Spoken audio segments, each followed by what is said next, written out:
Opie and Anthony Show.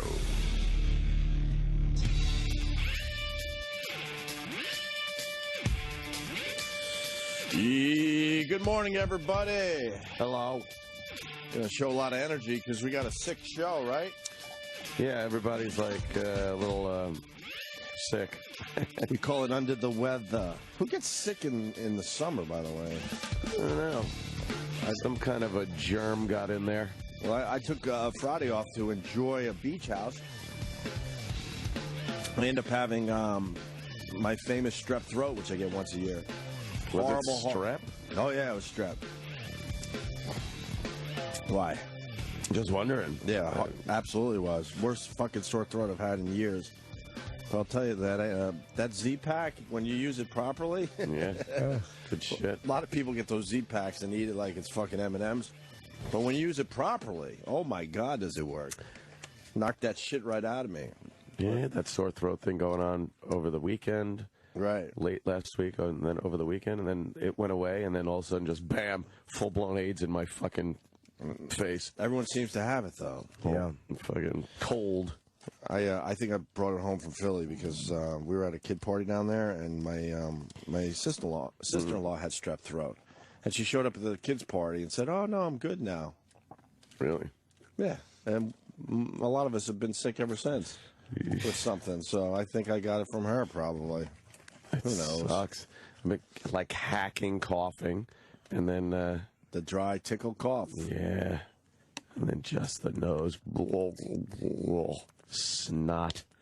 How the hell does a body produce that much of it? It's crazy.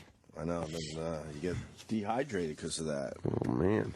Well, I got some of this vitamin fucking C, 1,000 milligrams, super orange. Ooh. Does this shit work? Any of this stuff no works? idea. Usually just take some Robitussin and ride it out. Well, everyone has their solution. You gotta do coldies. You gotta fucking get a shot of fucking B12. You gotta hit yourself up with a big dose of vitamin C. I don't know if any of this stuff works. You gotta just try to stay healthy and make sure people don't cough on you. Yeah, and you can't even, the thing with a cold thing like that, you can't, there's no way to completely cut yourself off from it. Right. You're touching shit, you touch your face, people around you.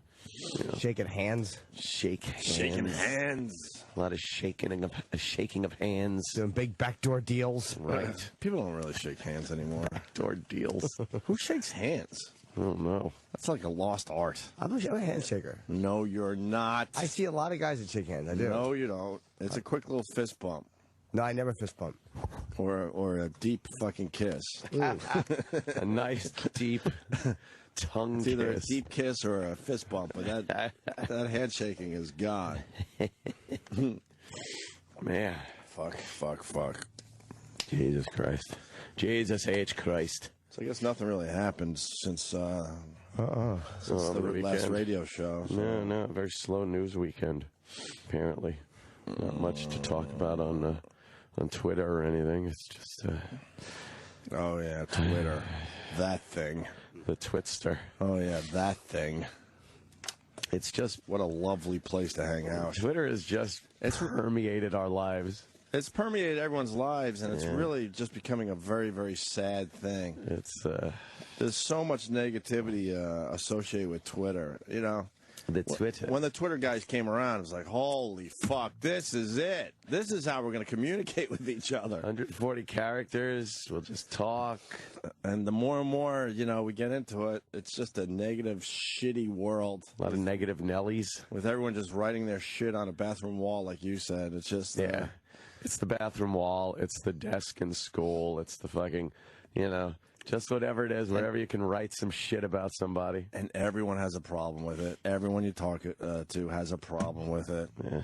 It's too bad. But there we are. It could be such a great thing. But there we are every day. And then you just realize, there are a lot of just shitty people out there. Yeah. Yeah, right. We've been in the public eye for a really long time, so I always felt like we were, hopefully more aware than the average person because we get to see a lot of different things. Man, Twitter has just opened my eyes, and I realized there's just a lot of shitty people. Just shitty fucking people. Yeah. Mm-hmm. You got to definitely take it for what it is. Yeah. You think it'll turn into anything else? No. No. No. I think people have a lot of great expectations for humanity.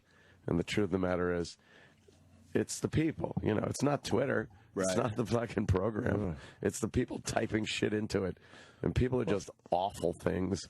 Well, it leads to the Zimmerman verdict. I mean, what? There was a verdict? When that happens, I want to see. I'm interested to see what happens. Yeah. It does. It goes to your point, though. I mean, it was pretty obvious that they just didn't prove their case against Zimmerman. Yeah. And people just can't believe it. They're just in shock and they're outraged and they want justice for Trayvon. The fact is, they didn't prove their case. They didn't have a case. It wasn't even that they didn't prove their case. They did a good job. They were good prosecutors. Right. There was just no case. There's a difference between not proving a case and there not being a case. There just wasn't a case. And these people, I don't know. I don't know. They're just. Yeah, they're just amazed that it went down this way. The division on Twitter and in public on the streets and stuff last night and whatnot, just an amazing division. And that divisiveness is put there a lot by these leaders, pseudo leaders. That the media, like I said, is completely fucking culpable in this for being dishonest, for putting news out there that is based on what they need to get viewers and keep viewers and nothing to do with the actual facts. I chose not to celebrate the verdict. A lot of people wanted to celebrate the verdict.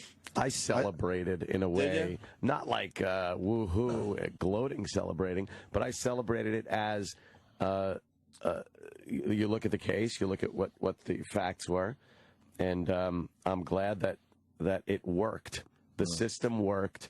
The politics and emotion were taken out of it, and facts were put in, and I'm glad it worked out the way it did. I'm not glad that a kid's dead. No, I'm not a fucking animal, but I'm glad the system worked out. Yeah, I just feel like an overall sadness. It's a bad thing. It's just a bad whole situation. It's just kind of sad. You got to be crazy to deny that it's not a terrible thing that happened. Thank you, Jackie.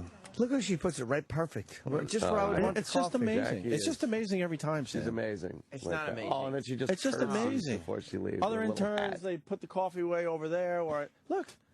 You're in the middle of something. Cheers. She's a doll. She does nothing terribly impressive. What? Nothing. Perfect placement. You're out of your mind. Right within arm's reach. Look. Look at this. Couldn't be a more average intern. Sam, sounds like the old green-eyed monster's out. I don't even get coffee. What? But to have so many people in America shocked. If you're got me. I followed the case more than people realize. Yeah. I mean, it was your thing, but I absolutely followed it, and it was very obvious that they weren't going to get him on anything. I mean, I think they blew it by not going for lesser charges. I think you had some cocky people down there in Florida. They went for the lesser manslaughter charge. No, I understand that, but they should have threw something else on the table. They would have got that. I don't think they would have. They would have got something. I don't think they would have. What would have been the next charge they could have got? Involuntary manslaughter. Involuntary? But it wasn't involuntary manslaughter. But manslaughter and second-degree manslaughter, I'm like, there's no fucking way they're going to get this. Everything they could have come up with was protected under the justification law. He was justified in doing what he did, so it throws out whatever crime there was. That's why, and I'm not, I told you so. I just knew from the start, like right when I started getting the info on this trial, it's like, as long as you don't get that weird jury thing, as long as the jury looks at the facts like they were supposed to, and rendered a decision on that, and not emotion and sympathy and everything else they're told not to render a decision on, it couldn't have gone another way. Women get things done, man. They really do.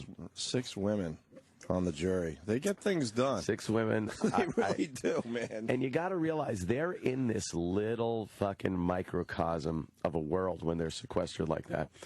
And their whole life is that trial at that moment. And they know it's very important for them to get it right. And when they're charged by the judge, the instructions, and they're told, don't base this on emotion. I know you've seen a lot of things that are very sad, and you can't base this on sympathy. You can't draw conclusions that are out of the realm of the fact. All that stuff, they're told that. They don't then just go back there and forget it. Right. You know, and it becomes such an important thing. And you know, women, especially their wives and mothers and stuff, they're very very calculated. They're very good with systematic things and figuring things out. And that's what the task they were put to. Imagine what's going on through their minds today. I would think they could now look at other facts that they weren't allowed to look at during the trial, right, and feel that they did render the right decision. I don't think it's one of those trials where the jury then looks at other things that weren't admitted because of some reason or another, and then goes, "Oh my God, what did we do? This is terrible. If we were told this, we would have said that." But I think they'll be happy with their decision, you know. I think that they did the right thing legally. Yeah. But I didn't want to see him walk completely. I didn't want to see him go for 25 years, but I wanted to see him go for something. Well, then that would. I think he was a part of it. But that wasn't on the table. No, I know. Yeah, that was the problem. It's almost the exact opposite of the way They I should felt. at least gave him a parking ticket or something. Jesus. Like with OJ, I thought that they legally did the right thing. Right. But morally, he should have went to jail. So I think that the prosecutor just fucking had a terrible job in the OJ case. What's this case? I think they legally did the right thing, but morally, maybe I said it the opposite. Whatever. I know what I'm trying to say is I just think that they did the wrong thing morally. And once again, Kim Kardashian tweeted she was just so shocked. And it's like, Jesus, you idiots! You shut your mouth. Do you know who your father is? Stop being shocked. Right. The biggest shocker ever. The biggest shocker ever your father was involved with. Yeah. And she's tweeting how she's just in shock over the verdict. I don't What was the believe exact it. tweet? Oh, my God. It was amazing. A lot of people coming out on Twitter yapping about it. I was flipping around the news channels, and wow, there is such, I'm not going to say anything then people don't know already. There's such a divide out there in America. And you go on MSNBC, they just said fuck it, and it was a Trayvon tribute show. It was completely a bunch of black people. Right. I didn't see one white person all weekend. No. And then you go over to Fox, it was the complete opposite. Yeah. And then CNN was sort of wishy-washy in the middle, still pushing toward like more black hosts than not. They had MSNBC had the doom doom doom doom piano music, right? You know, and when they'd go into commercial break, they'd slowly put the camera over on a big picture of Trayvon with like a quote from a black civil rights leader under it. I'm watching, going, what the fuck is this? It's a tribute show. And then Fox had zippity-doo-dah, zippity-yay. Fox is covering other stories. They didn't care. Did they really cover a lot of other stories? Yeah, they went to other things. It was, you know. Yeah. I again, don't think Fox was as the other way as MSNBC was the other way. But. Well, you drink with those people, so, you know, we got to take what you say with a grain of salt on that one, sir. I'm an observer. I saw the pictures. Now you're drinking with the... Well, we've been drinking with them for a while. It was, Greg Gutfeld and Ann Coulter and Judge Alex. Can he put him back? We all went out. He's a responsible drinker. He is. He wasn't pounding, but it was a nice night out. I imagine a lot of fun at the table. And Coulter can throw some back with the boys. And she could put a couple down. She could put a couple down. I like it. Did she lose a scarf or something? Yeah, she lost the scarf. And who's got the scarf? I have Ann Coulter's scarf. It's glad that you have such a close relationship. She just contacts you on Twitter.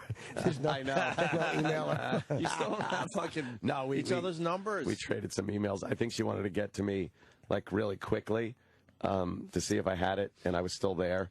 So I could grab it. Yeah, you never want to call somebody in that situation. No, you don't want to call anybody. In a public forum. Right. Hey, where's my scarf? Right. Did you rub it around your dick? No, I didn't rub it around my dick. What's wrong with you? You're not a fucking man. That's right. You got a lady's scarf. You rub that shit around your dick. Is that what you do? Yep. I didn't Especially even know if it's that. a soft scarf. Oh, man. What was the material? It depends. Silk. Yeah, you rub that around your dick. A silk scarf? Sam, you would, right? Yeah, you got to put it on your dick. It's Hermes. You have to. You really do. It's like sex by proxy kind of a thing. Well, you don't dribble on it. You know what I mean? But you definitely rub it. You rub it a little bit. Yeah. Little bit. And there was a doctor there from Sloan Kettering Cancer. I think he was some big cancer doctor. Jesus, what a buzzkill. And then a soap star guy. I don't know. Yeah. But and like we were talking to the soap guy. It's like, how do you learn that many lines? And God, it's amazing how you guys can learn so many lines. And then I'm looking on, yeah, we're amazed by this guy. This guy cures cancer. Yeah, right. And we're fawning over that. The soap opera The soap guy can memorize some wacky words. And then you cause it.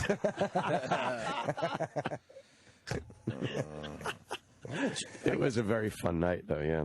I got jury duty next Monday. I hope I don't get a fucking... Oh, man. I hope I don't get a Zimmerman case. Jesus. Yeah, that jury... I finally have to go to jury duty. You finally got to do it? Our favors ran out. That's it? Yep. I thought, man, that was a quick 5 years. Yeah, I got to go. Shit. Just quote some of the tweets that came in last night. They'll kick you right off that jury. No kidding. Why? The fucking people are just horrible. Then why would they kick off the jury? Racist tweets. You know, if you just quote some of those things. Jury duty. Ugh. God. You won't get... Who does that anymore? You'll get some stupid fucking case. You won't get a shit. Oh, God. Now I'm in a bad mood. I thought... did you just get out of it? It seems like it.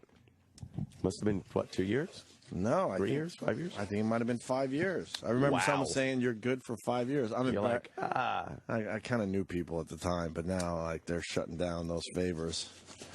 damn. Because everyone's taking a look. Do you see this fucking pitch? Oh, is that Carly Ray Jepsen? Cyrus Jefferson or something like that? Carly Ray Bieber Jefferson? Sam broke that artist. Yeah, As a matter of fact. You did? She was not She appreciative. just fucking... She's 35 years old, Sam. I know. Making believe she's 17 or 18. She really is making believe she's a kid. They had a Deadspin's got the pitch. I'm sure we'll put it on our Facebook page. But they had a montage of the worst. That's so funny. The worst first pitches over the years. Baba Booey make it? No. Because he's got a horrible pitch. The best one ever was the Cincinnati. I think it was the mayor of Cincinnati. Oh, yeah. Did you see this? That was a good one. Did you see the montage? No, I haven't seen the montage. I remember the mayor, though. With stupid Obama, because everyone thinks Obama's an athlete. I've been yelling this for years. He's a nerd that isn't an athlete. And yet... He brags about his basketball skills, and he sucks. Yeah. He's horrendous. And he can't throw a baseball. Do you remember his pitch? Yeah, it was It was terrible. high and way outside to the left. And did you see the Carl Lewis pitch? This montage is going around. I'm not sure what. Yeah. I'm not sure what news channel showed it. Carl Lewis threw it 2 feet. Really? Have you ever seen the Carl Lewis first pitch? No. A dinosaur throwing out the first pitch. Yeah. Chip likes this one. Fuck yeah. Oh. That thing's creepy looking. That's pretty fucking cool. Yeah. Twitter co-founder. Oh my God. That wasn't that. Here's Carl Lewis. Watch this. We should put this on our Facebook. He's trying to get the roof raised. Watch this. Oh my God. Stinks. And then he looks at his hand like, yeah, it must have been something. Right. George Steinbrenner and his wife. Oh, God. Why do people keep the ball in their hands too long? That was a great pitch. Some guy in San Diego.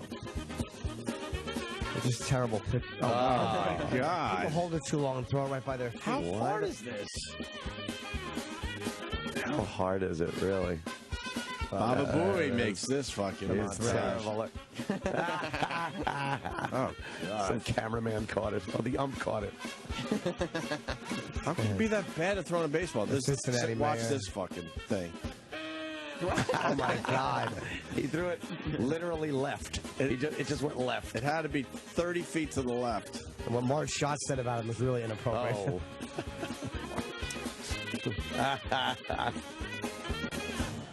Who's the number one worst? Oh, Mariah Carey. Mariah Carey. All right. Oh, God. She's all gussied up. Oh. That would have been the worst, though. Well, I think think Chris Rock has a really bad one somewhere, but it's impossible to find. Really? He paid off some people? I think so. There's riots in L.A. right now? No. Corey wants to talk about it in Vegas. Corey. Yes. Yo, what's up, boys? Hey, buddy. I just got in not too long ago, and there was rioting out here, or so-called rioting, the dozens and dozens of uniformed black people. And just to make a little case, I am behind Anthony 100%. When it came to this, he turned me as a black guy.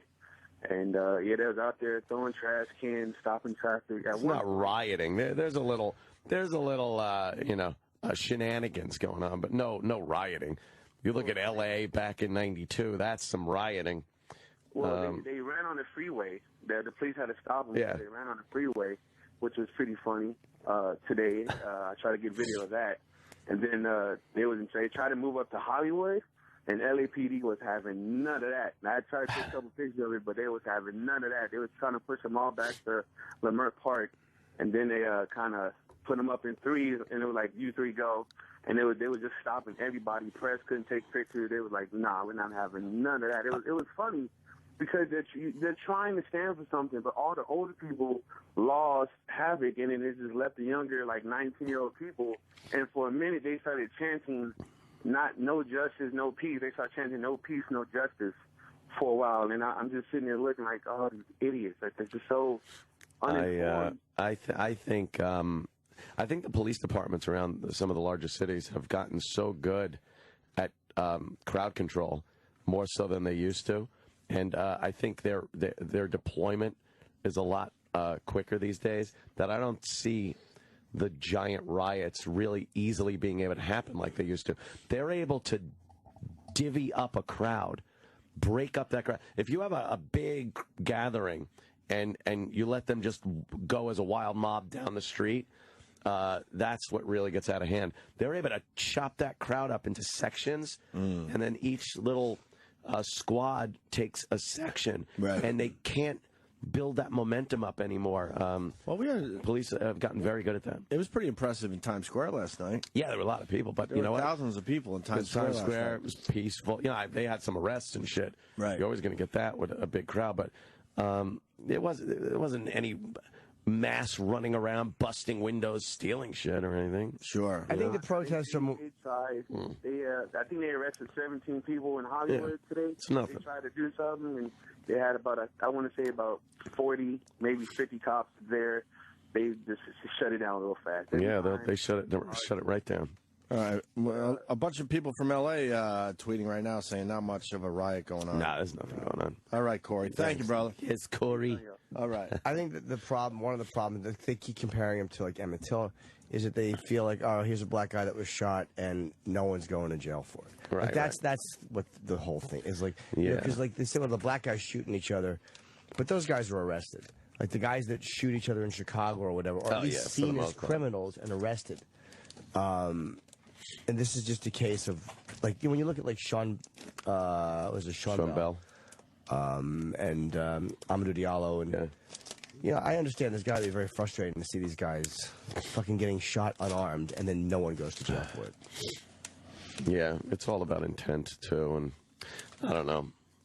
You don't hear many cases. I'm sure it happens in reverse, with black authority figures shooting white people and not suffering any legal penalty. Like, we get annoyed, and I know I do, and I know you do, is the way the press covers it. Like, that's enraging. Yeah, totally. But I don't have too much of an anger over the way the legal system handles most of these. Like the fucking 4 Marines that raped that woman and killed her husband and her. Oh, yeah. The legal system handled them.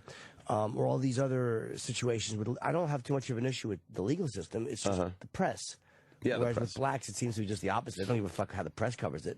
Their problems with the way the legal system's handling it. Yeah, but the big cry was no justice, no peace, justice for Trayvon. What is more just in this country than a fair trial with an impartial jury? Now they'll say, "Oh, impartial jury, really?" Yes, you got 6 women in there, regardless of their color. I mean, I think if you would have, and this is my opinion, I think if you would have had 6 black women on that jury, they would have let emotion rule the day more than fact, which would have been a miscarriage of justice. I think the white women were more apt to not get so emotionally connected to this case where they were able to let the facts speak for themselves and come up with the acquittal. I think if they had a full 6 black women on the jury, there would have been too much emotion, and that would have been a miscarriage of justice. I think you're probably right, but I don't hate George Zimmerman. I'm not thrilled that he walked completely. Didn't they have a black woman on the jury? No, she was Spanish, I think. Yeah, they hinted that she was black. I think she was black Hispanic. Black Hispanic? As opposed to white Hispanic. Yeah. Oh, right. Okay. Tall Hispanic. Tall Hispanic. Short Hispanic. We got George's brother coming in today? Yep. Yes. What time? We don't know. Robert. He's running late. I know he was supposed to be here, but he's running late. Okay. Robert's coming in. He was great, man. He was doing all the news channels. He loves being on TV, man. He's doing a lot of He's good interviews. at it, man. He can talk, and he keeps control. Yeah. He just, speaks his piece, and they try to rile him up on CNN. Man, they were just getting ridiculous at one point. What were they saying? And he was just covering it. What were they saying? Insinuating that his brother was lying. I felt he was about a couple of things, not about being beaten up. I do believe Trayvon was beating him up, but I do think he bullshitted about a couple of things. And maybe Judge Alex was right to say it was just to make yourself look better, when you know what you have to say. And maybe that was what it was. Maybe. And maybe they weren't case-deciding things. Right. Yeah. Well, that's it. A lot of people were under the misconception that everything the prosecution was bringing up was relevant to the outcome of the case. And it just wasn't. That getting at when the prosecution gave their closing statement and Guy said, it's not about stand your ground, it's about staying in the vehicle. No. It couldn't have been further from anything. Staying in the vehicle. What does that even mean? It's not. There's nothing wrong with him having left that truck. Not one thing wrong with him having left that truck. Legally, you're right. Legally, and at the moment, in hindsight, knowing that if he left that truck, he'd have to kill someone, do you think he'd stay in the truck? I think he'd stay in the truck. At that moment, you got to look at this without the hindsight of knowing how this ended. He's a guy. He's on the phone with the non-emergency 911. He's told, hey, all right, keep an eye on him. Let us know what he does. Trayvon runs out of view. He's like, I want to see where this guy's going, and gets out of the truck and looks. Now, if nothing more happened, that's the most unexciting fucking thing that could have happened. We'd never, ever hear about it. It would have been a non-event. Since the shooting happened, now you look back at everything that had happened before the shooting, and it looks ominous, and it looks, oh, my God. The truth of the matter was, and what the jury believed, and what the defense said, and what the prosecution couldn't refute, was the fact that he got out of that truck to do nothing more than watch where someone that he had called the police on was going. That's it. I agree, except for the fact, and this is what bothers me, that he bullshitted about a few facts. And I really think that he did bullshit about a few facts. And I don't believe a couple parts of his story, although I believe the part about him. You know, it's like, there's something about it that bothers me so much. And when you look at, like, again, Fat Nick, I was 100% behind Fat Nick, and he profiled and he beat the shit out of a guy with a bat. And I was 100% on Fat Nick's side. And this is not about, I think racial profiling is terrible. This is something about this case, because this guy was not doing anything wrong. That will always fucking bother me, because the prosecutor said something that really, he was walking home and he was minding his own fucking business. And I understand everything that happened right up until he punched him in the face. I know that, but we know that did not have to happen, and it just bothers me that fucking. It just something about this one really bugs me, and it's the fact that he pushed that scenario. And I know legally you're allowed to do it. I get that, but think if a guy comes up and is staring at your chick at a bar, like. And he's like, hey, how you doing? How you doing? Like, you know what he's fucking. And I know legally. No, I know. I'm not even talking legally now. Now I'm just talking figuratively, whatever. Who came up with this scenario where he did that? he walked one way, walked the other. Trayvon had plenty of time to go home. Trayvon chose to not go home, to confront the man that he said was following him. There's no indication that it went any other way than that. So why is it that George Zimmerman is now known as the guy that hunted down this innocent boy who wasn't doing anything? They never mention now on the news, when you watch it, the fact that he punched Zimmerman in the face. They never even talk about it. It's just he was trying to get home with his Skittles and he was gunned down. Nothing anymore. Now that the trial's over, nothing about him beating this man about the head. Yeah.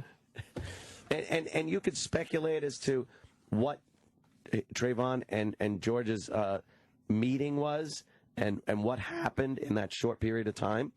But the fact is, if Trayvon kept walking, he'd have been home, as was George walking back to his truck. He did not make that turn to try to get down that sidewalk to follow Trayvon to his house. Trayvon would have been in his house. Right. Would have been in his house.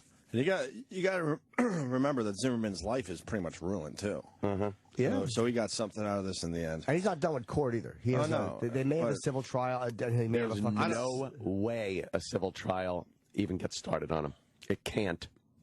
It cannot. because he was found not guilty. He was found not guilty. No, he can. That his civil rights were taken away. That's what they did. Civil trial. Oh, civil. They could do that, a wrongful death, but they're probably jury found him. They're probably going to do it just because of the pressure in America right now. Yeah, the burden of proof is a lot less on a civil case. Yeah, that's what I'm saying. Yeah. But it was so slam dunk. They'd have a hard time. But again, you could sue anybody. And what happens to George Zimmerman now? We got to ask his brother that. Because what could you do with your life at this point? Yeah, I think he wants to go to law school, become some kind of lawyer. It would help if we, again, I know you don't get to talk to defendants a lot, but just looking at his fucking face, it would help if you. Sometimes if you sit down with somebody and you talk to them and you hear them explain themselves, and I don't know, man. I wish he would have testified. I understand why he didn't. I understand the strategy by his legal team, but I think that would have been. Something a lot of people would have liked to see. I didn't see anything during that police walkthrough tape or the interview with Hannity that looked to me like there was some hidden secret bad guy behind the soft-spoken, mild-mannered guy that he seems to be. Well, then I don't see the secretive... Then he sure went on the stand. No, because the prosecution just knows how to fucking... You saw what they did with certain testimony. Yeah. They could twist it around and turn it into something it never was intended to be. It would have just confused the issue. Unfortunately, defendants that are innocent can't just get up there and testify because of the way lawyers can handle someone's testimony. It's amazing. I would have had to testify if I was Zimmerman. It turned out to be the right move, too. Like, I wanted to see him, too. Absolutely. But it turned out to be the smart move, not to. Let me go to Justin in Tampa. Justin. Hey, man. Hey, I completely agree with Jimmy in the 2 points that legally, he probably wasn't responsible, but I think the guy was really hateable. And the reason he was is, Anthony just said, hey, if he knew he was going to get out of the truck and kill a guy, he wouldn't have gotten out of the truck. But in the Hannity interview, Hannity asked him that. If you could go over and do anything over again, would you? And his response was no, because it was God's plan. Well, because he was talking about the whole linear thing of it, not just taking a piece, not in hindsight. He said if he could change anything, would he? What he was talking about was everything. You can't just say, oh, I wouldn't have gotten out of the truck. Sure you can. You absolutely can. I also think, to be honest... I would change the one thing of not getting out of the truck. I think that's also legal stuff, too, dude. Yeah, exactly. Dude, I think that's legal stuff. I have to say that's, like, it's almost like if he says that in an interview or if he says the word regret, like Robert's not saying regret. There are certain things that in a legal case may be able to use against you if you say, like, I fucking regret something. Jimmy, you're right. I get that, but he shouldn't have been on Hannity at all. Okay, maybe not. That's the case. No, it was. I think it was perfect. That's why. When was the Hannity interview, by the way? How long ago now? I think about a year ago. About a year? Yeah. Yeah. And to the people on Twitter that think I'm ignoring the Trayvon attack, no, I'm not. I know that happened. I didn't say he should have went to jail for second degree. I believe that happened. I believe that happened. I believe he was getting beaten up, but I'm not ignoring that. I wasn't not married to this either way. Like, I know I played kind of more devil's advocate arguing with you. Yeah. But literally when I was at the Comedy Cellar talking to the black comics, I totally not took up Zimmerman's side to the extent you did, but kind of argued that point of view. Right. We got Robert Zimmerman's lawyer on the phone, who's a big fan of the show and loves yelling out Slabo, which I find very strange, but that's all right. What's up, Chris? How are you? Hello. I see you want to debate Jimmy on this. Yeah. I mean, just on a few things, and I apologize. I'm listening online, so or was listening online for about 20 minutes. More importantly, is Robert coming this way or what? Yeah. He's running about 15 minutes late. I think he's probably in the car right now. All right. So he'll probably be there about. He was supposed to be there about 6:45. I think he's going to be there about 7:15. But Jimmy, and Jimmy, I love you. Thank you. I hope this. I mean, I truly do.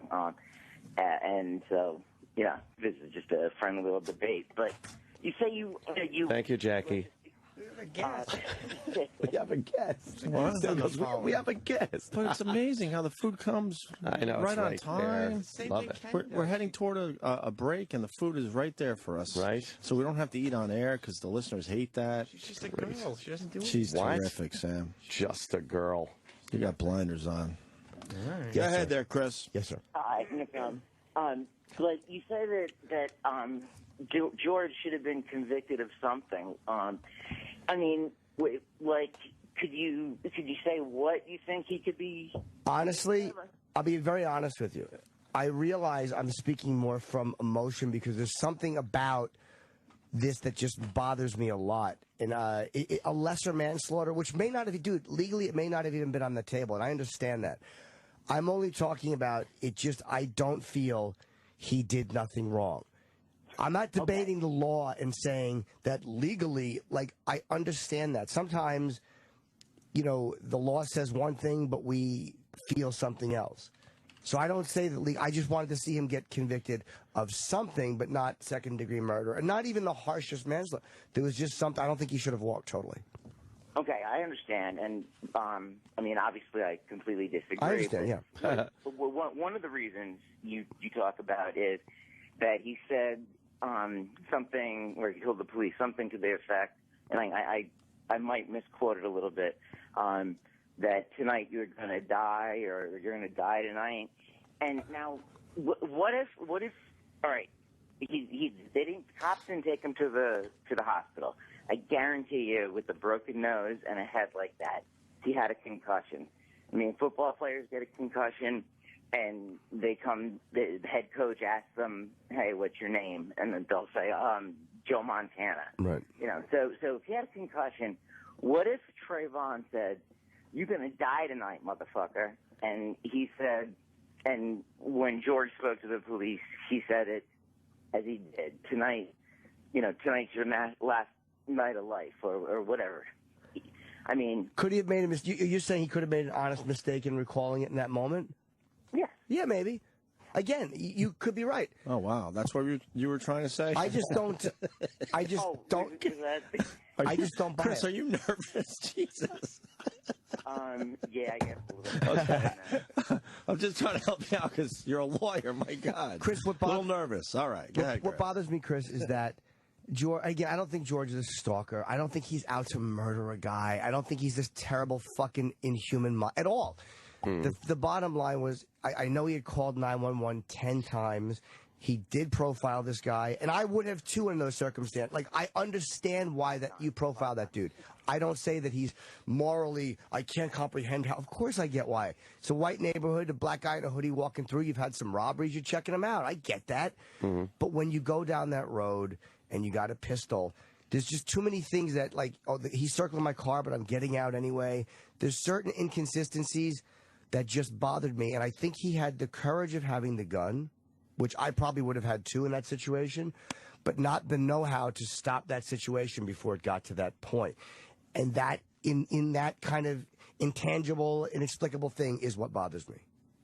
Now, did you see the FBI release a report on Thursday? Because they interviewed approximately 35 to 40 people down there. and they determined that there was no racial profiling and no racism involved. Yes, they did. I was glad they didn't allow that into the case, but I don't really care what they said. We all, having a common human experience, understand that Trayvon Martin, George Zimmerman, I don't think he profiled him racially because he was a terrible man, because black guys had been robbing the houses. Yeah, so who else would you look for? Of course. You'd be dumb to profile an old Chinese lady in a hoodie. Exactly. So, again, I know what the FBI said. It doesn't matter to me what they said. We all know why he looked at Trayvon suspiciously, because I would have. Or the same reason they would look at me suspiciously if I was walking through Bedford-Stuyvesant or a black neighborhood. They would think I was there for drugs or whatever. You know, come on, we all understand that, even regardless of what the FBI said. Okay, but he also didn't live there. True. So it's a gated community, and I don't know how many residents that there are, but it's a huge, you know, it might not be that big of a community. And so it's somebody you don't know. They're walking in the rain. They got their hoodie up. Right. Well, basically, they're wearing appropriate rain gear. Yeah, I mean, basically. But, again, at the same time, all the injuries were on George. Yep. There was no injuries. Well, that's what did it. Yeah, all the injuries being on Zimmerman, that was a big thing. I agree, yeah. I mean, go ahead, sorry. Oh, I'm sorry. So, I mean, basically, if I'm following you, all right, you're a celebrity, whatnot. I like that angle. Nice. I'm sure, an A-lister. And, you know, I start following you, whether I want an autograph or whatnot, you know, and I'm following you out of the Comedy Cellar or whatever. Sure. And I'm 10 feet behind you, and I follow you for 10 blocks. Does that give you the right to turn around? No, of course not. No. My head on the curb? That's why, no, and I'm not saying that. I understand that point. No, of course not. I'm not saying that Zimmerman should have just stood there and gotten beaten up, and I get why he shot him in that moment, which is why I do not want to see this guy in jail for second-degree murder. I agree with you. The problem is the stuff leading up to that. You were just a fan following me. Again, when you look at the whole picture, the difference is he had a different thing in mind when he was looking at Trayvon Martin. And again, we've gone through this, but also I don't believe that he didn't know the name of that street. I just simply don't believe that. So I don't believe that piece of testimony. And to me, there's all these little weird kinks in the road or crossroads where he might have stopped and he didn't. And again, while those, in hindsight. Right. And while those things might not make him second-degree murder culpable, I don't believe that he should have gotten off scot-free. And that's why I'm saying that, not because it's... But you can't just come up with some kind of mystery charge that you're not sure what it should have been. I wish there was a lesser... Sure you can, because I wish there was a lesser degree of manslaughter. I wanted to see him get some kind of a manslaughter. Involuntary. Well, they try to charge... How many years is involuntary? I don't know, in Florida. But I don't even know if he should have gotten involuntary. Right. Hey, Chris. And there's also, you know, there's misdemeanors like assault and battery, but justification, meaning... Negates all that, yeah. Then manslaughter is what I would have wanted to see him get. Well, Well, manslaughter was 15 years, right? But he was... Plus a gun is 30. I didn't want to see him go to jail for that time. He's defending himself. How does he have to get something? Why does he have to get charged with something when he was doing nothing more than defending his life? That's why I wanted to see him, because I don't believe that what he did falls under the same category as if someone broke into your house and you shot them dead defending yourself. I feel there's a difference. And I know people are going to kill you. You don't believe me. I get it. I know the facts. I'm not saying fuck this piece of at all. But I just don't say it's the same as you, Anthony, walking down the street as a law-abiding gun owner and some guy molesting you on the fucking train or attacking you on the street and you're defending yourself. Yeah. Those, I'm 100% with you. But in this one, there was obviously other stuff. And maybe I can't find the proper charge because I understand it legally according to what the law said. I understand all that, too. I know there's this, no one ever wants to put any ill will or blame toward the dead victim. I see the news is all over that. They don't want to touch it. But there does seem to be this aversion to saying, hey, if he just would have went home, yeah, he's the dead guy, but you know what? He shouldn't have punched him in the face. I agree. Well, not that everything George got out of the truck. Wow, that's a terrible thing. Let's weigh that with punching a man in the face and see what's the worst of the two. But the one guy who spotted the other guy and made this a connection with this other guy, like. And called the police, and then kept an eye on him, like he was told on the call. Stopped following once he was told, you know, we need you to do that. He was walking back to his truck. I mean, these things. Again, I don't want to keep going because we already know. Yeah. The verdict is he was not guilty by an illegal. He gets out of the truck because he knows he has a pistol. But he doesn't just say that to the police. He doesn't say, I got out of the gun because out of the car because I don't have a gun and I'm protecting myself. I'm protected. He says, I wanted to see the street name. I simply don't believe that. Now, but he was keeping an eye on him. But he said, why?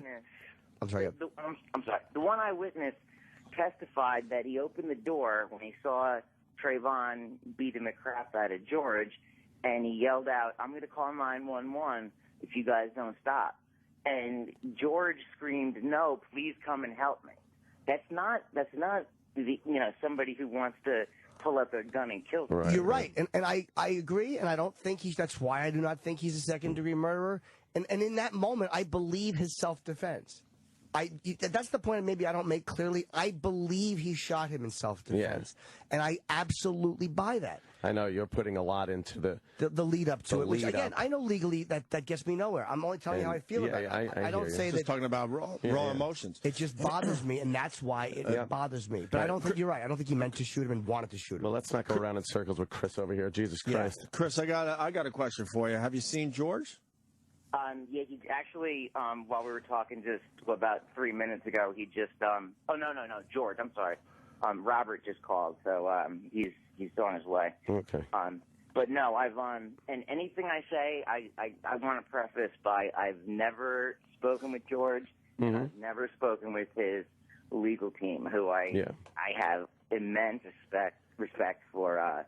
Wow, you hang with his brother and you don't even get to see the man. That's a little strange. Well, that's the reason why I was able to speak on the case. Yeah. I understand for legal reasons. All right, Chris, are you coming over with Robert? He's going to be in a little bit. I'm going to be on the phone if that's cool. And I won't interject unless there's some kind of legal thing. Sure. All right. Thank you, Chris. We'll have you back on. He just walked in. Hey, there he is. What's up, Robert? Good to see you, man. Robert Zimmerman just walked into the studio. There he is. We were going to take a break and do we have nobody working for the show? How'd you walk in? I know, he snuck up on us. How you doing, Robert? Do you have a gun? At home? All right. Just want to make sure if we have a confrontation here, you don't shoot anybody. Jesus. You're profiling him. Yes. I know. Trying to bring some humor into this crazy world. Robert. What's up, Robert? How you doing? You must be guys. exhausted. Very exhausted, but thanks for having me back. You're all over the place this over the weekend. And it was kind of weird because no one had heard from you for a while. Right. You know, during the trial, you went to Twitter dark and TV shows and everything, and then all of a sudden it was good to see you back on TV again. Thank you. Were you? I know you must have had some concern and worries about what the verdict would have been, might have been. Right up until the moment they announced it, what were your feelings? I came to New York preemptively expecting the right verdict, and I think we got the right verdict. Yeah. Obviously, it's cautious optimism, but they made the right call, and that's what we were expecting. Were you confident throughout? Did you keep an eye on the trial? I mean, you must have the entire time. We could not watch the trial itself, nor be in the courtroom. Wow. The only person who could be in the courtroom was our little sister, and that's because of something called the rule of sequestration, where if you're a witness for either party, you're excluded from the courtroom. Right. So that must have been very frustrating because you didn't know how well or bad of a job the defense was doing for your brother, or how well or poorly the prosecution was doing. Yeah, I mean, you see, things come up on Twitter, or you get emails about stuff, or, Google alerts, but you don't actually sit there and watch, the testimony. Wait, you weren't watching on CNN? Like everyone else the last few days? He's not allowed to. You're not even allowed to? I mean, not during testimony, which is everything but, jury selection's fine, opening statements, closing statements, those are non-evidentiary things. Right. Once testimony begins, no. But are they making sure you're not watching, or are you taking a little peek here and there? They're not, well, I mean, things, come up, yeah, but you're not technically supposed to sit there and just watch it. Right, yeah. Wow. I did not know that. That's because watching the trial, I was, fully involved, watching pretty much every minute of it. I noticed as time went by that this was really, obviously, a self-defense case. The prosecution was really running around in circles. The defense constantly had something to present. Like O'Mara said, it was the Bizarro case. I mean, the prosecution was acting like the defense and vice versa. So me watching it, I was very confident that as long as you didn't have some kind of weird thing and that X factor with the jury, you could always have that problem. Sure. But unless that happened, I absolutely saw an acquittal coming. Yeah, so it must have been rough for you not having seen everything. It is kind of bizarre not following it that way, but I don't think we needed a trial to tell us what really happened in the situation. We knew it happened since February of last year. Yeah. So now after the verdict comes through, did you watch on TV? I tried to watch it on TV. We got an announcement there would be a verdict. I was in my hotel lobby, and my phone got so many tweets and emails and texts that it just kind of started floating up in the air because it was just blowing up. And I got to a TV as fast as I could, and I missed the live reading. But I did see it at CNN later. How nervous were you when they said the verdict is coming? I mean, regardless of what you feel, it's still got to be a terribly nerve-wracking moment. Yes, it is. We had heard that there was a jury question. They wanted clarification on the manslaughter instruction. So that was encouraging because it kind of told me that if the jurors were going through the instructions chronologically, that they had kind of gone past murder 2, or they would have just convicted of murder 2 right then and there. And a lot of people are also saying, Anthony, what do you think of this? They have a question about manslaughter. Does that mean they're looking to give him manslaughter? And I was like, they have to understand the charge before they could then understand what the justification to negate that charge is. Yes. His self-defense justification. So I didn't feel that was a hurdle or anything. And like you said, I thought it was a good thing because it pretty much threw away the murder too, which I think they looked at and didn't even have to then look at the self-defense. I think they knew murder 2 just didn't apply regardless of self-defense in that situation. I tend to agree, or they probably, or you never know, but they might have asked for some kind of clarification as to murder 2. But the way, manslaughter, the way when you just say it, it means a man was slaughtered. Someone killed someone, and it's defined so differently in every jurisdiction that non-attorneys coming and seeing something like that, the way that it is excused under the manslaughter instruction is either justifiable or excusable. Right. And justifiable is in your dwelling or to prevent a forcible felony, like you're getting robbed and you shoot someone, for example. And then excusable has its other stipulations. But then when you get to the self-defense instruction, which is the justifiable use of force, that kind of is a defense for both of them. So I think that's what happened.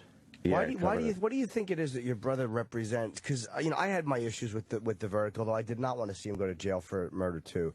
But what do you think it is that he represents that's got people so upset? Because I don't think it's just George Zimmerman or Trayvon Martin.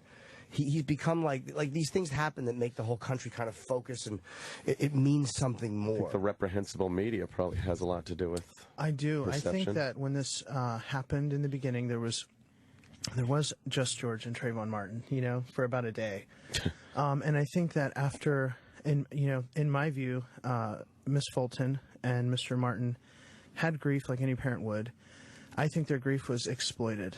That's really what I feel in my heart by Mr. Benjamin Crump and Miss Natalie Jackson. And they started a race narrative, a smear campaign that the media was all too happy to. Oh, they love that. Yeah. They love it. Yeah. And so that's what repeating white man, black child, gated community, over and over and over again has its effect. And that's what that's where the snowball effect, I guess, started, and combined with the vacuum of not knowing anything about George, and then we start to find things out about George, and then like he's not white, you know, and then the term white Hispanic gets coined, and then we start, you know, finding out more about George, and then NBC edits their tapes to say, there's someone suspicious here, he's black, he's wearing a hoodie, in essence, you know. And it also didn't help that President Obama got involved as well. Right.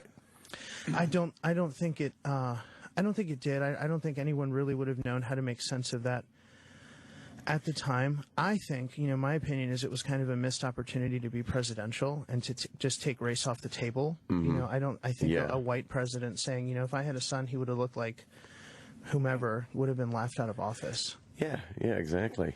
Yeah, putting the race angle in there was a little silly. I thought, I don't know, that didn't, and again, I know Obama probably meant, that's one of those with kind of like, you have a certain deniability there. I think he could have also meant it in a very parental way.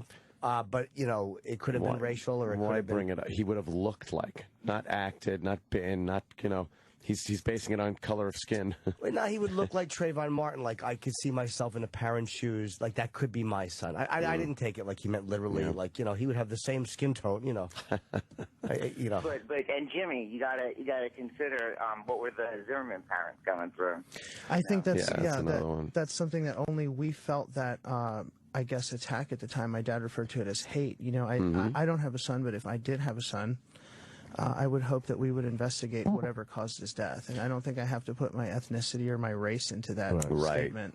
Yeah, exactly. Well, the press was reprehensible. Like, they were disgusting with how they you know, there was nothing fair about the way they had even on the cover of the Daily News today. Oh, it's terrible. It's a picture of an empty hoodie, and it lists, you know, Emmett Till, Willie Edwards, Michael Griffith, Yusuf Hawkins. When will it end? Like, they're just completely biased, and they don't admit that they are. They act like they're just delivering news in an unbiased fashion.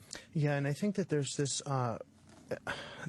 you know, I don't know, effort to kind of label what happened here in this particular case or paint it with a broad brush of gun violence. You know, and that was right out of the Crump playbook of senseless gun violence. You know, an act of self-defense is now rolled into this broad category that has. It has nothing to do with gun violence. Well, because if you call it gun violence, you don't have to address the real issue, which was, first of all, there's a huge issue with black-on-black crime in major cities that doesn't get any attention, and also responsibility, personal responsibility. A lot of emotion came into this case, obviously, but if you look at what happened, you watch the news now, you'll never know Trayvon even touched George. You will not hear word one. You will hear unarmed teen walking home with his Skittles, gets gunned down by a neighborhood watch guy. Now, he was shot because he was walking black. He was a black man, boy walking home. Nothing anymore, since the trial's over, about him beating your brother's head. Yeah, there's all these different directions that kind of the bar keeps getting lowered. It's that, or it's, you know, but if you're having a fist fight, you shouldn't just pull out your gun and shoot someone, you know, and people say yes and thanks for coming on my program, you know, and they leave it at that, you know, and it's nauseating. That's not what happened. If someone tries to take your gun, I've never had my nose broken, but I imagine from what I hear, it's quite a blindsiding and disorienting injury, as it is. In pitch black, having your head pounded in the concrete after that, and then someone telling you, I'm going to kill you, and then trying to take your gun. I don't think you have much of a choice. Now, people who don't like guns would rather that gun not have been there, no matter what would have happened. No matter what, Right. So they are the ones who resort to lowering the bar by saying, you know, well, it was just a fist fight, and, you know, this guy had Skittles, but this guy brought a gun. Well, people in our society are armed, and if you go and break people's noses and sit on them and pummel them and rain down blows, and you don't know that they're armed, you might unfortunately find yourself on the business end of it. Unfortunately. And again, I believe his self-defense. Like, I do believe he was being beaten up, and I believe Trayvon Martin was kicking the shit out of him. I don't fault him for pulling that. It's really weird feelings I have about it, because I don't think that he's this terrible. I have a hard time believing that he didn't know the name of that street when he got out of the car. That's a really tough one for me to swallow, that he did not know the name of the street. Yeah, I think what would be the motive? What would be the motive of him not telling the police what the name of the street is, though? Honestly, I think he did say the name of that street, but I don't think he said the name of where he had lost sight of Trayvon. It wasn't a street. It was like a cross between homes. And I think if you hear the recording, he does say Retreat View Circle or whatever, but he doesn't know when you cross behind homes and you just come out on this other road, that there's no way you would have driven it. You don't drive that. You have to, like, walk it to get there. And, yeah, there are only 3 streets, but I guess in that at that time, at that moment, he didn't know it exactly, and he was trying to get the best information.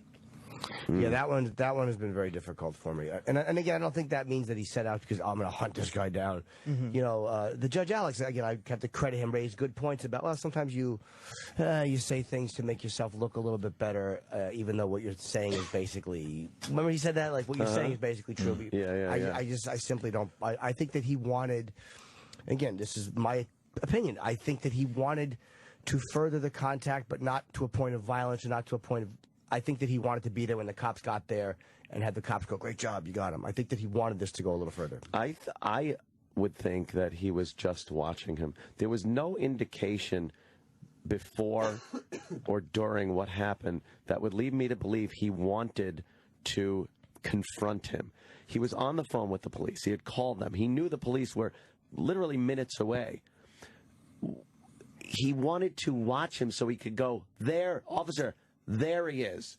He walked around that way. He went this way. I kept my eye on him. And now, finally, you guys are here, and we know where this guy is. He went in that house, or right. he got in a car and left, or whatever. Something. But it seems to me that the narrative here that people want you to believe is the second he got out of that car, he became this hunter. There's no gray area. He got out of the car to look around the corner and see where he went. He got out of the car to keep an eye on him. He got out of the car to follow him from 20 yards behind, never getting any closer. Once he got out of the car, he was pouncing on him. That's not what I'm saying, though. But that's what a lot of people. That's the power of words, and I think right out of Crump's script, the word pursuit has a very specific implication, as opposed to follow. Yes, you can follow something perpetually, but pursuing means you intend to. Stalking was another one that was used, and following even sounded ominous when they put it in the context of what happened. Well, yeah, it became synonymous. I mean, with pursuing or hunting down or whatever. After you repeat that enough. Chased was another one. He chased down this boy, and it's like, God, stop with trying to make this something it's not. You've got mail. Right. What's George been doing since the verdict was read? My understanding is he's resting a lot. Just resting? A lot, yeah, a lot. Just kind of decompressing, and Is he in hiding, kind of? Or? Oh yeah, definitely. Yeah, I mean, we all are in Florida. Right. We're all at different places. Have you debated leaving Florida? Like, maybe not at this moment, but at some point, like, this is probably not the place to be. Yeah, the debate was very short. It's not the place to be. Yeah. Hi, Texas. Yeah, right. Yeah. Jeez, it is amazing. That's got to be scary as hell, walking through life now. It is. I feel like it. I feel a little bit more concerned for George because he hasn't been doing that. He's George, and now when the trial came up again and people are seeing him day in and day out, he had a very strict curfew before in his house by 6 p.m. for most of his trial. It later got extended to 10 p.m. because of kind of the later court sessions that we're having. And having an ankle monitor and this awkward device you carry around with you the size of a Starbucks cup, that communicates with that ankle monitor that kind of says, if you thought I was George Zimmerman, now I really am George Zimmerman. Oh, right. So it's kind of, you have to wear the right shoes. You're always paranoid of getting it wet or straying too far from that, I think they call it a PTU, a personal tracking unit or whatever. You go more than 100 feet from it and you're back in jail, and you have that paranoia for a long time, and it's an adjustment. What was going on outside the house every night? There had to be people around all the time, right? No, we that's got to be really just creepy. Vanished off the face of the earth, and just nobody knows where we are at all. Yeah, no one figured it out. No one figured it out. They tried. Yeah, I'm sure. That's why I'm asking. I would, in this day and age, I would assume they would find out where you guys were Spike Lee's probably looking, so he can tweet it out. Well, that's amazingly ignorant to tweet out, especially of the family, or even the guy before he's been through court. You can't fucking Twitter somebody's address.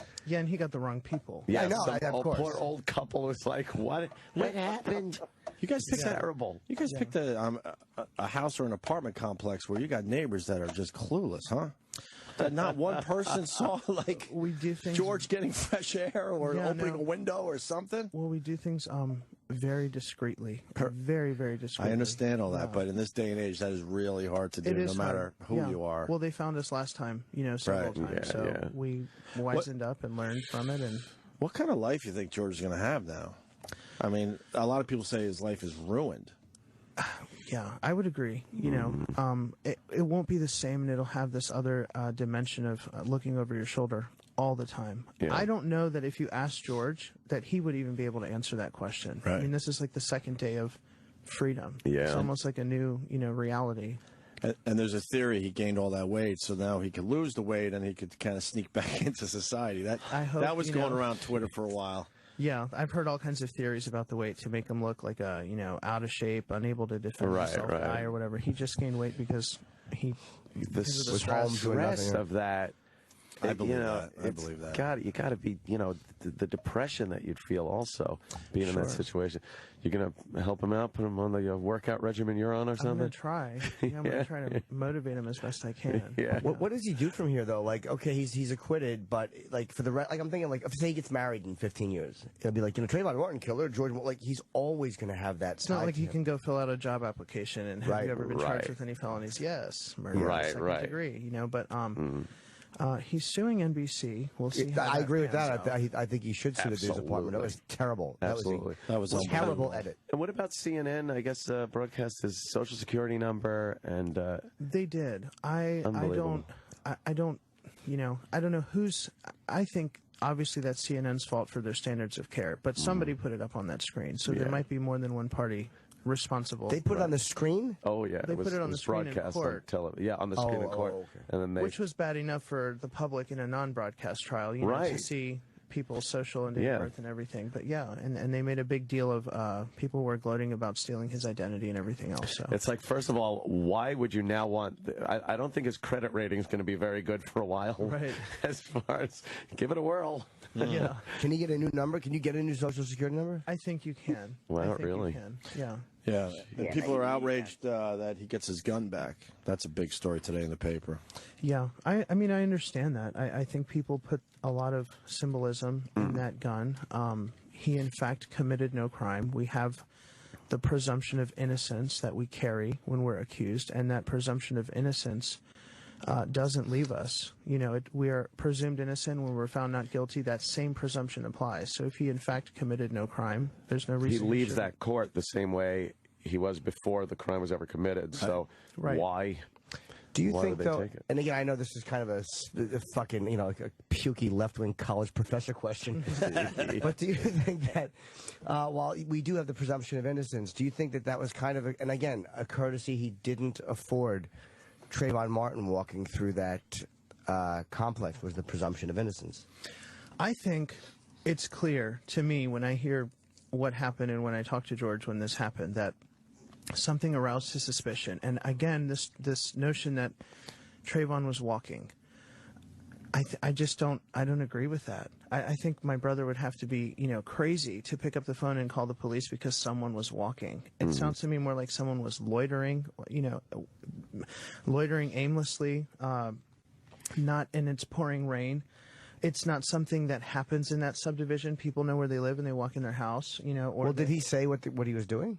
Yeah, he said it in the call. He said there's this guy out here just standing out here between the houses looking at the homes, and it's raining. He looks suspicious. And he said in subsequent reports, that's what aroused his suspicion was just this kind of like nonchalant attitude about being where he was. He wasn't in front of a house. He wasn't like in a driveway. He wasn't like locked out of a home or trying to get in it. He was actually between homes, and one of those homes had actually been broken into. I don't know if you've heard of Frank Taffy, but that was the house that got broken. Yeah, Crazy Frank. Crazy Frank Taffy. Yeah. But that was one of the homes, and unfortunately, in that community, when people do that, as we heard from the witness on the stand, when someone came to her door and started beating on the door, I mean, you might get people running around the back and coming in, or someone's just kind of standing around as a lookout or whatever. So I think people think of what happened and don't put it into context of what was happening around George, around that community. I think that that particular witness on the stand that talked about being, having the scissors in one hand, her baby in the other, and backed into a corner in a room on the phone with the dispatcher, and there's these 3 guys in her house just stealing whatever they want. That's the reality of that community. Your home gets invaded, and if you don't have the means to defend yourself, too bad. And if you backtrack from the shooting to what George was doing that evening, with that hindsight, you could say anything. What he should have done, what he shouldn't have done, this. But in context, as he's driving out, he sees this. Why wouldn't you do something? Why wouldn't you call the cops? And if the shooting never happened, like I said, you never would have heard of this. It would have been George calling the cops showing up, maybe talking to Trayvon, maybe not. Maybe, all that would have been fine. Everything leading up to the shooting still would have been completely fine. Why? Because of the shooting. Now, I understand this sounds weird. Because of the shooting, everything before it is bad? No, it was perfectly reasonable for a man that's familiar with what's going on in his neighborhood to see an anomaly and go, I want to look into this. I want the police to look into it. Yeah, I wish it were like an animation now that trial is over, so people can understand where he was, where this guy was, why that was weird that he was there. Right. How many times the homes around where he was standing had been broken into. And when this notion, put this notion to rest of following, hunting down, pursuing, stalking, whatever, because as soon as he gets out of his truck and starts walking in the direction where he already saw him ran, he says, I can't see this guy, he's gone. He ran, he took off. Yep. That's it. So you can't follow or pursue or hunt down what you can't see. It's like, oh, he's gone. But in hindsight, one thing about hindsight is that when they looked at what Trayvon Martin had on him, he didn't have burglary tools. And then people kind of know, well, he left the All-Star game. He was coming back to watch. He was talking to that fucking amazing that he could hold a conversation with that Rachel Jontel, whatever her name was. But that's who he was talking to. So when you look, hindsight shows us that he really wasn't doing anything. While you understand why somebody might go, hey, what's he doing? I think that's he really wasn't. Right, but I think that's taking... That's taking like an extra step. Getting codeine and trying to make purple drink. We know that now. Yeah, but I mean that's kind of like even assuming that George would have thought that. I don't think he thought that. I don't think George sees a person and has an issue with that person. I think George sees his neighbors and takes issue with keeping them safe or their homes not invaded. More so than this guy's going to burglarize, but he might be here to rape, or he might be here to be an arsonist, or he might be here, like, he's not getting into people's heads, you know? But I think he just saw this guy around these homes that had been victimized and called the cops. But in fairness, it's just a different way of saying it. Like, I understand. I don't think he was out to fuck Trayvon. I think that he cared about his neighbors. However, when you care about your neighbors and you see a guy there who you interpret as obviously some sort of possible threat to your neighbors, you are making a judgment on that person because you're interpreting him as a possible. If that was a 75-year-old woman just standing there with a cane, it wouldn't have struck him. So he did make a snap judgment, which, again, I get why he made it, and I probably would have made the same one. But yeah, I mean, of course. But you know what I mean? The reality. Why wouldn't you look at somebody as suspicious if he fits the description of people that have done robberies and burglaries in the neighborhood, as opposed to, if 12 times an old woman had broken into that, then he absolutely would have called the cops. I'm not playing that. Like, I feel as comfortable with a young Islamic guy on a plane as I do an old lady. Like, I get why profiling means something, of course. Yeah, and again, that word profiling, I have to just repeat, George called the police on white people, Hispanic people, black people, because the garage door was open, because kids were playing in the street at a bad corner and somebody might have hit him or whatever. He said on many of those calls, I don't want to approach these people, I don't want to get near them. There's evidence of that if you listen to a lot of those calls. I think what was, clear in that community was the area, the geography around where Trayvon was kind of, and now there's a fence there, but there wasn't at the time. This was this cut through where a lot of crime came and went.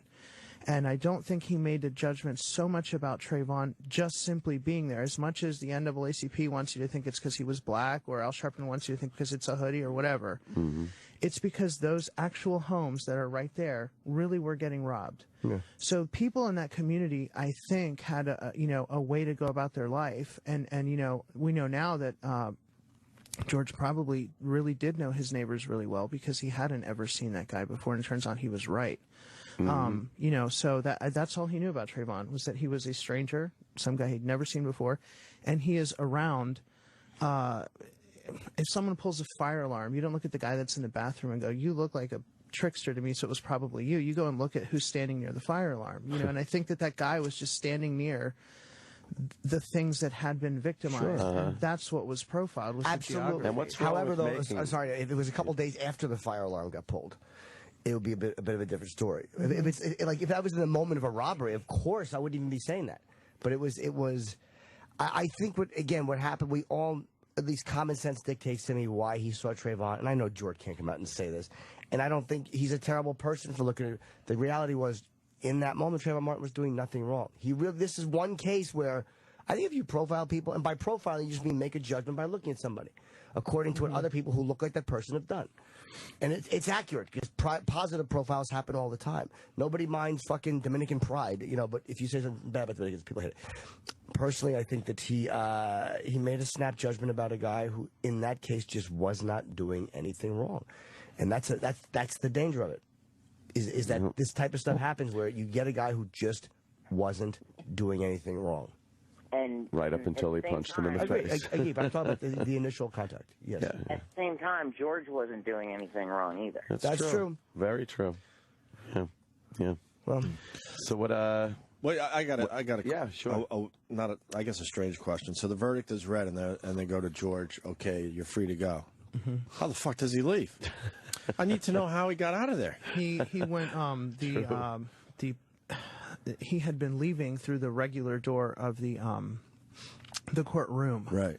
When he was incarcerated, they bring you through a door that, kind of leads you through the back. But it turned out this time that's the door he went through. Right. To go and get security. He couldn't leave with our parents through the regular door of the courtroom. I don't mean the courthouse. I mean just the courtroom. Right, the room.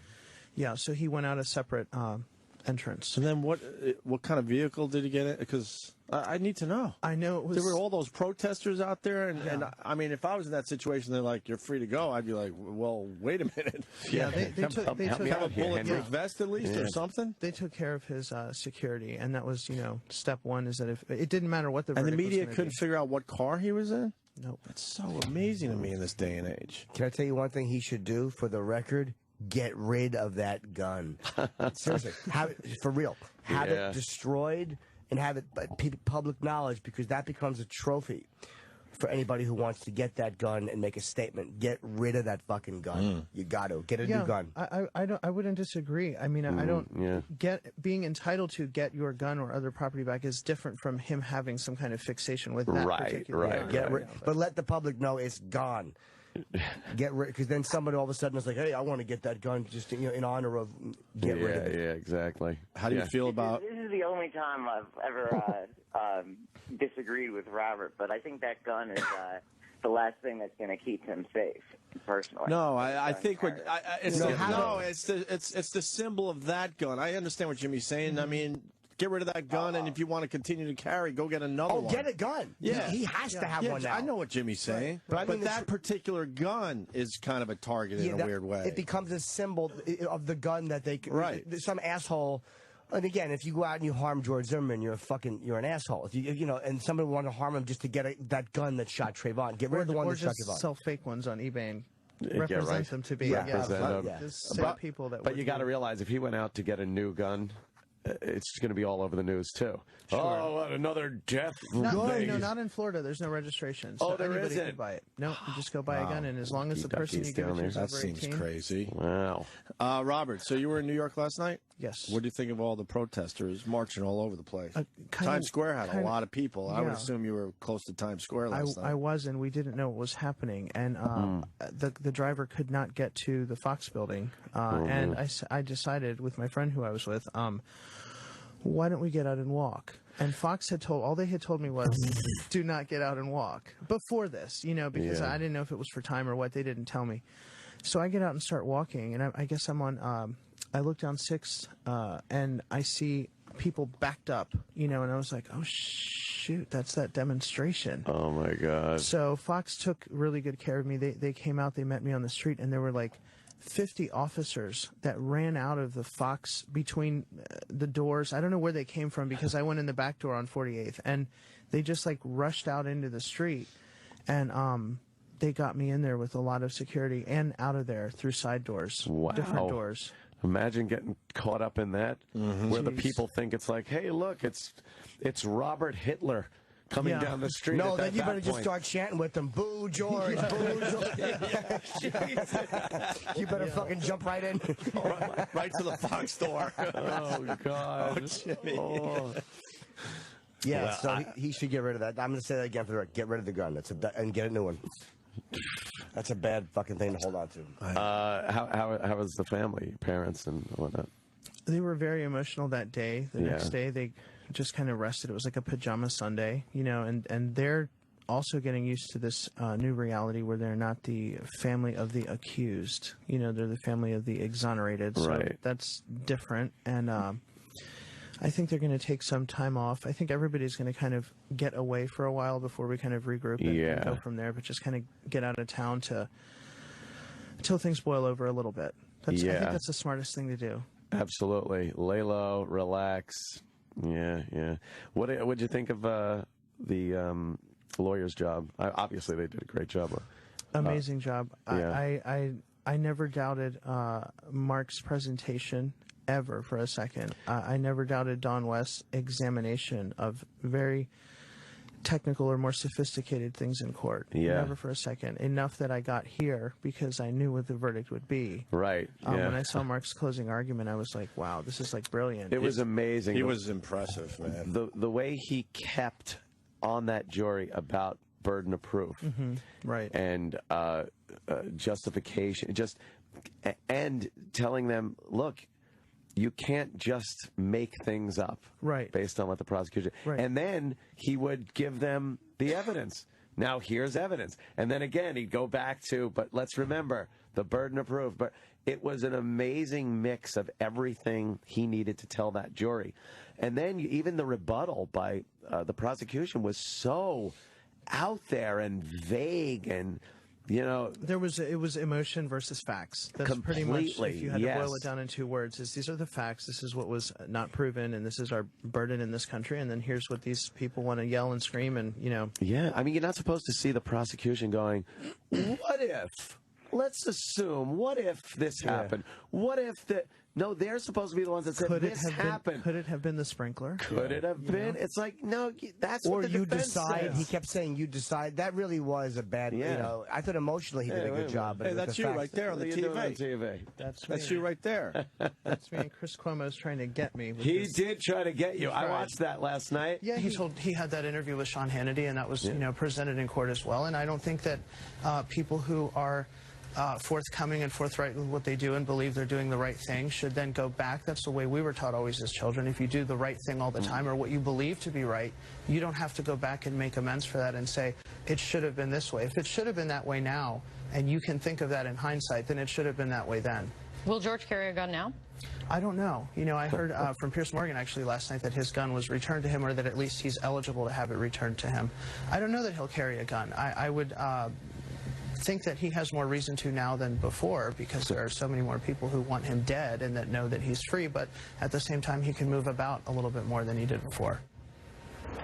I will say, equally handsome in person.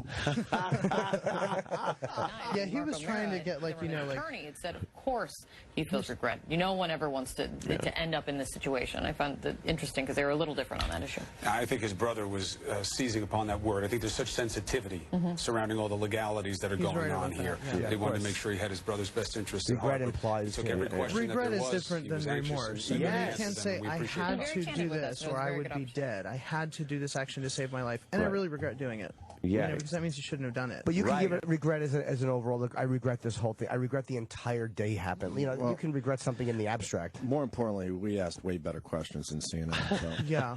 And there's remorse and feeling sorrowful about something or having, I think what George said there is that he wished that there had been some other outcome. Wishing is fine too. Anything else he could have done. Right. But this is what had to be done. I want to ask too. Yeah. What did you think when you heard the opening joke? As people in George's family and the attorney, did you guys go, oh my, there goes the case? Well, we understood what he was doing. Then Alan Dershowitz said it was grounds for I think he did a mistrial. Grounds for a mistrial. Like in the first sentence. So that was kind of weird for lack of competent counsel. But I understood what he was trying to do. I think those jurors were... it wasn't funny, and they changed their tone right away, and I think they got the message loud and clear. But it was a little bizarre. And then he had to say, "Come on, that's funny." Oh boy, you never want to have to say that. What did you think, Chris, as an attorney? Oh, that is definitely not the way you want to start out a murder 2 case. I mean, there's nothing funny about it, and you don't have a rapport with the jury yet. It was Don's only mistake. I have immense respect for him, but I was watching that live, and I saw that, and I was like, holy shit, and it scared the hell out of me. And then, he calmed down. Yeah. But, a knock-knock joke, and then, he set it up for about a half hour. Oh my God, the setup went forever. It was just poorly told. Here's what he should have done. As a comedian who has bombed many times, he should have played that off like he meant it serious. Like when it bombed, he should have made it look like he was making an overall statement. Not like knock knock, who's there? You're on the trial, whatever it was. He said. He should have said. And that's where we are, ladies and gentlemen. He should have put like some serious. Like of course I didn't mean that humorously. Oh boy. Oof. Yeah. It really should have been, if he was going to tell a joke like that, it should have been done during jury selection. Right, during selection, maybe. It was just, and boy, thank God the news didn't show it too much. It was all they showed over and over again. Can I be honest? There's something beautiful about what he said. This is where he reacted like a comedian. What? Nothing? Nothing. I know. What? Nothing. That's something Rich Voss would say in Connecticut. What? Nothing? I don't blame the media for playing it. That one was way too easy. Over and over again. Robert, you handled yourself well in front of the media. All these guys gave you tough questions and stuff, and I thought you did a great job for your brother. What's going to happen to you now? Do you want to go into something like that? I think after tomorrow, I'm just going to spend time at home and decompress and relax and reconnect and reassess. And what do you do for work now before you finish? This. Oh, okay. Yeah, for free. Doesn't pay very much. What did you do before this? Yeah, I was a for-hire musician. I worked under contract for a agency that hired out musicians and sent them to different venues to do classical music. What's your instrument? Voice, tenor. Wow, really? Yeah. So I have to leave my American spirits out of the picture now because I kind of picked up that habit a little from all of this stress and pressure. Smoking does rule when you're stressed out. Yes, oh it does. Boy. Yeah. Oh man. Well, I gotta get you over the house to sing some karaoke with me then. Oh, okay. Awesome. It is that is a kind of a cool place to go and hang out and just lose yourself in a sea of alcoholism. And vomit. Listen. Oh my God. Now, I could see you doing this for a living, man, because you handled yourself well on TV. Yeah, very. Giving your opinions on other things. I think that I think George was railroaded, and I feel I think that what I did in a word, what I tried to do was advocacy, and hopefully, this doesn't happen again. But if it does, I will make sure that that person has an advocate. And sometimes the best advocate is an attorney in the legal sense, and there's also advocacy in the public realm, the rhetorical sense, and trying to make sense out of things for people who are just hearing one side of something. And what I definitely learned is never, ever allow there to be a vacuum just because the Black Panthers are trying to kill you or whatever. Don't just let other people fill in the blanks for your life or your loved one's life. You have to be right there in front when people are calling you racist and the police department racist and everything else. You have to fight fire with fire early and often. Absolutely. What a contrast you are from Frank Taffy. Yes, I know. I've heard. What's Frank's deal? What's like his history? He's a good. He has a good heart. Yeah. He has he's lost 2 sons. He's talked about that. Yeah, and I think that he has also kind of opened up about that. Maybe he feels that this is, kind of like he sees George as his son, perhaps the one he actually can protect from his demise at the hands of Miss Corey, or whatever. But Frank started in a good place, and I think Frank is unique in that he gets that community. He actually lived there. His home was actually burglarized. He'd actually see the police. Take Frank and George out of it. A community of 200 homes in 13 months, there's 400 calls to the police. Wow. So you do the math, and now you'll start to begin to understand, how on edge people were that lived there anyway. 400 times in 13 months, a community of roughly 200 homes calls the cops. So those cops are going out there all the time. Yeah. You come home, there's cops. You leave for work in the morning, there's cops at somebody else's house. You might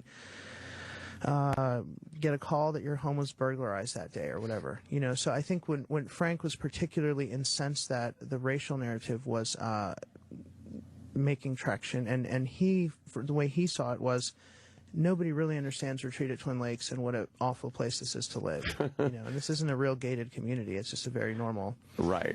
Is the community kind of surrounded by a crime-ridden area? Is that how it works? Is it because a lot of times you find like a nice neighborhood kind of surrounded by a rougher neighborhood?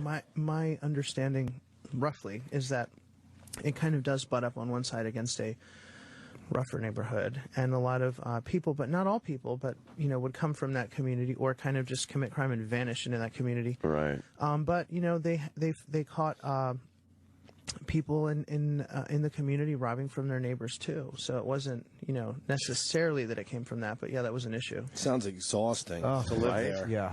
Right? Yeah. Jesus. Can you think of somebody who was the unfairest in the press to your brother, and not necessarily like again, NBC was reprehensible, but like, is there like a guy like, was it Piers Morgan or one of these guys that you thought was just got it wrong? I bet Nancy Grace is up there. Oh Jesus! Yeah, I mean, her sexual appeal aside, a delightful woman. She is. Just a delight. She really is. Yes. Yes, Frankenberry, you're on the phone. It's just a ray of sunshine, isn't she? She's really a wonderful, wonderful Has she ever woman. seen a sunny day? Holy fuck. Just an atrocity. Was she the unfairest, or who would you say got it wrong the harshest? She's unfair. I don't think people take her very credibly. Right. I don't think she can do that much damage. It's kind of like watching a parody of herself when you watch that show, and she's really the only is. one who doesn't know it. But wow, very good. Yeah. Seriously, very good. Have you spoken to her? Like, did you do a show? No, they tried to get me on her show, and of course I would never do something. Frank like had that. it covered. Yeah, Frank had it covered. He would pound on her. I mean, anything on HLN is the whole entire purpose of HLN is that they can get away with more opinion, right? To spin what happens on CNN, and they use their promotion and stuff. Yeah, their sound and whatever, and so CNN can be officially news. Yes, CNN's news, but then HLN tries to use the CNN connection as legitimacy. So they're like, look at us. Meanwhile, it's not news. It's all this sensationalist opinion. Like speaking of that, we should get Jenny Hutt on the phone right now. Oh God, she's on that one with Dr. Drew. She's been hanging with Dr. Drew. Yeah. Can we get Jenny Hutt on real fast? Ask her a question. And we know her, and I would pound her about it. It's like, what are you talking about? You sound like an idiot up there when you're just going off with the same line that everyone else is on the news is going off on. Let's get her courage to ask a question. and look into things and say things that not everybody is saying because it doesn't fit their little storyline here. Emotion requires no critical examination of fact whatsoever, and it's so easy. It's like a kid wants a gumball, and you say, "Well, I don't have a quarter," and the kid goes, "I don't care, I want the gumball." And that's what I feel now, and I don't understand what that has to do with the quarter. Excuse me, E-Rock, get him some gum. Yeah, so if you have to examine fact and actually use your brain, and actually come to a conclusion that your heart might not agree with, and disagree with yourself in that sense. And it's too much work, it seems. It's too much work to study, look into something, cross-check something you hear. I saw people retweeting things that were absolutely false, and you know that they just see it and assume, well, that's got to be true. Boom, retweet. It's like, look into it. We got Jenny Hutt on the line. Jenny. Jenny, we got George's brother, Robert Zimmerman, in studio, and we figured Right, hi, Robert. We figured you'd owe the whole family an apology, so we'll start here. Go. Oh, I don't believe that. Anyway. What anyway? You and Dr. Drew. I don't think I owe anybody an apology. I think that I have to leave the verdict as is because that's the verdict, and that's really how it ends. You were saying things like, I think George killed an innocent boy, and without putting anything in context. Hold on. I do still feel uncomfortable about the whole thing. That said, as I don't think anyone's comfortable with the whole thing. That we have to respect the verdict. I do think that the prosecution did not present an adequate case, and therefore George Zimmerman was found not guilty. Do you guilty. think they didn't present an adequate case because they didn't have an adequate case? There's a big difference. I think we'll never really know exactly what happened because Trayvon Martin's dead. Well, Jenny, let me ask you, what do you think? And I have to, and I've argued with Anthony about this, and I've taken up in a way for the prosecution side. But what do you think they could have said that they didn't? I don't think that they just didn't have the evidence. Well, I think it was beyond their not having. Listen, I think if you believe George Zimmerman's account, then I think not guilty was the right answer. But it also jives with the evidence. That's just that when people go, oh, it's only his word against the dead guy. It's like, no, it has to jive with the evidence also.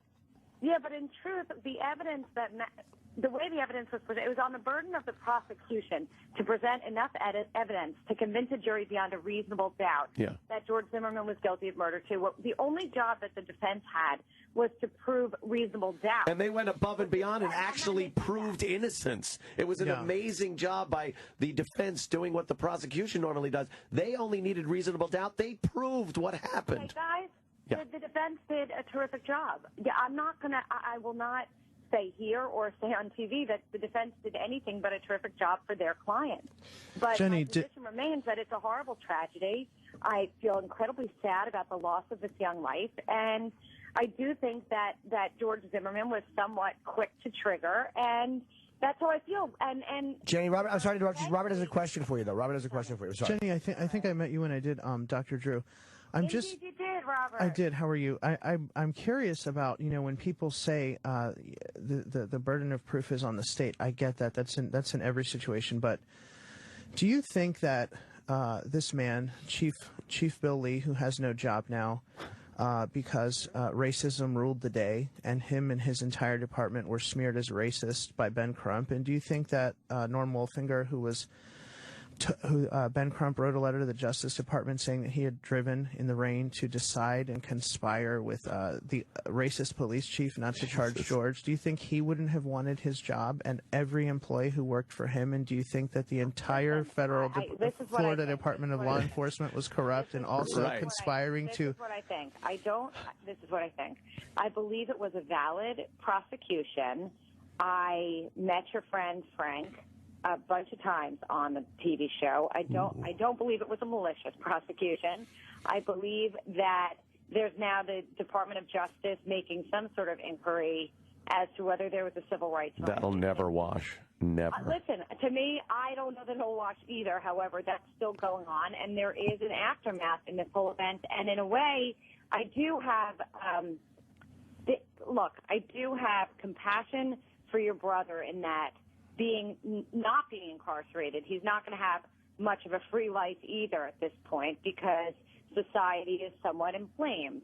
But it is what it is. I mean, it's a hard but back to any way you look at it. I understand all of that, and that's your opinion, and that's great. But back to the actual question. The actual question is, all of these people who the only thing they needed to set an arrest in motion for anything was one shred or inkling of probable cause in any way, shape, or form, and any one of those cops could have gone to his house and arrested him, and the entire police department.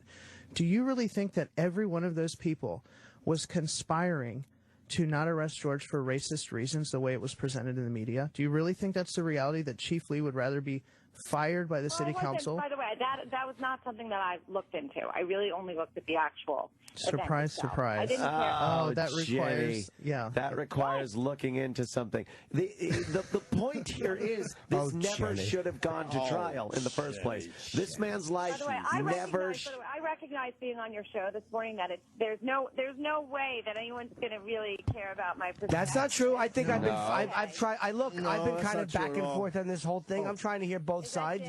You have Mr. Norton, but yes. Yes, Jenny. So, Jim, what do you think? What, Aunt? What do you think, Jim? I was, I kind of had mixed feelings about it. Like, I didn't think he deserved murder, too.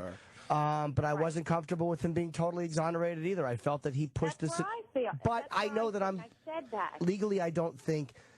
I don't think the prosecution. I understand that. And I don't think the prosecution dropped the ball. I don't think the prosecution missed something. I think the defense did a brilliant job. Well, they hid the ball. They hid evidence. They hid reports in the phone logs. They hid the picture of George that they had that proved how he was attacked. Right, they never asked, not even in his bond hearing, to see his medical records. This is a person making statements to police. My nose was broken. My doctor will confirm it. And a prosecutor doesn't even bother. Robert, I will say, Robert. Well, are they going to hold on? I'm sorry, Jenny. Are they going to pursue sanctions? They talked about sanctions. Are they going to go after them? You know what? Stay tuned. Okay. That's all I have to say. Jenny, do you have a question for Robert? No, I just was going to say I think. What do you mean? It's George's brother. Like any type of question. What movie did George watch last night? Now that he's free, anything. Hey, Jenny, I got to. Is George heavy-hearted? Robert, is George heavy-hearted? Is George heavy-hearted? Does that mean he has a good heart? No, is he heavy-hearted? Sad. That's a fat joke. That's not nice. Oh, he's going to lose the weight now that the trial's over. Why would you say that? Knock it off. I would So, be Jenny, sensitive to those battling the bulge. What carcass are you guys looking over at HLN now? What carcass are you circling? Jody Arias has to be sentenced, so there's that okay, carcass. you got that carcass. That's nice. Oh, and I think we're going to get into the Snyderman trial. She could have lived in my neighborhood. What's the Snyderman trial? You don't know, but you'll know in about 15 minutes after HLN. Yes, after HLN. It's a Jewish mother who's accused of hiring someone to kill her husband. Well, I can't wait for Nancy Grace to lube up the lens with that Vaseline and get back on camera. And out to the lawyers. Unleash the lawyers. Release the hounds. Guys, I wanted to say one thing to Robert. Yes. Robert, yes, I do think you are a much better spokesperson for your brother than Frank. Well, we've all said that. Thanks. Jenny, do you know Nancy Grace? Went out on a limb on that one. It's good cop, lunatic cop they're playing. Do you think Nancy Grace does a good job? I worked in the same ADA's office as Nancy Grace. I've got a lot of stories about her. Oh, boy. Do any of them involve her wearing football helmet hair wigs? Because she is revolting. She looks like John Lithgow. I really hate her guts. All right, I'm gonna bow out. All right. She's got to protect that TV career. All right, Jenny. Nice gig. Take care. Nice gig. Take it easy, Jenny. All right. Jenny Hutt, everyone. We sort of love you, you know. Not pounding on Jenny, but it is a prime example of things that do happen in Well, that I didn't really type look of media. into that. I didn't look into that. No kidding, man. But what you're commenting on is based on that. So she should look into the fact that the trial should never have taken place. He never should have been arrested. The reason he was arrested, like you said, why would these people jeopardize their jobs, everything? There's this giant conspiracy based on racism to not arrest him. All they needed was one piece of evidence. Anything, and they could have arrested him. They just didn't find it. And then they had to,